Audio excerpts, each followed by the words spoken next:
Rua te kau mā waru tau, te kaupapa e wawatahi ana, te kau mā whātau, te hapori e ko hi pūte ana. No te rānei i tūwherai, te pokapū hā kina o te hiku i Kaitaia. He puna kaukau kei roto, he whare whakapakari tinana, tai atu rā hoki ki ngā papa poi tarawhiti, ngā papa riki, me te ara hīkoi o te ahu. Marangatahi me te rā. Mai e te tupua o tāne te waiora. Ko tahi ana ki te takahi i te whare hau nei ara ko te whare koritinana o te hiku. Ka hoki eno ki ngā kupu o Panakareo i te wā i haina tia te tiriti o Waitangi ki konei.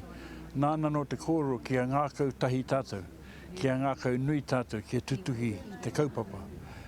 Ko te kaupapa rā, ko te oranga tunutanga o te iwi. Ko te oro ko timatanga mai o te hakaru, kia tutu mai ai ko tētahi pūtahi ha kina pēnei anō te rangatiratanga i oro ko mai ki raro i a koromatua Millie Surho i te koromatua tuatahi o te hiku o te ika.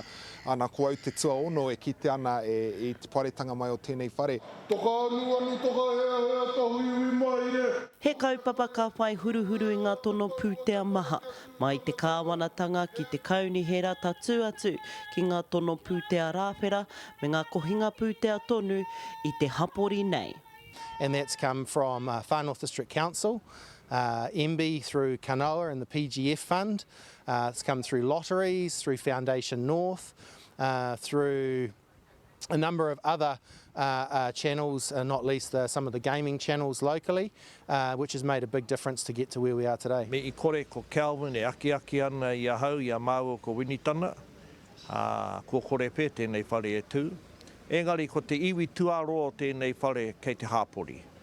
Ali te mea ko mātou ngā kai tōranga pū, engari ko te pura I whakamākukungi ai, mai te wera I heke mai I te hāpori. Ko te puna wai hou, ko te whare kori hau, hei whare oranga mo te hapori nei o te hiku o te ika a Māui. Hara te mea mo tēnā iwi, engari mo ngā iwi katoa. Nā ko pērā tonu ngā kupu o Panakareo, kia whakatūria te taone nei, kia whakatūria ngā ahuatanga o te taone nei, hei oranga mo te katoa. Te kaumārua miriona tāra te utu katoa mo te whare nei, engari anō te utu o te ora, ko ia katau ki te whare hou nei. Hārata Brown, te karere.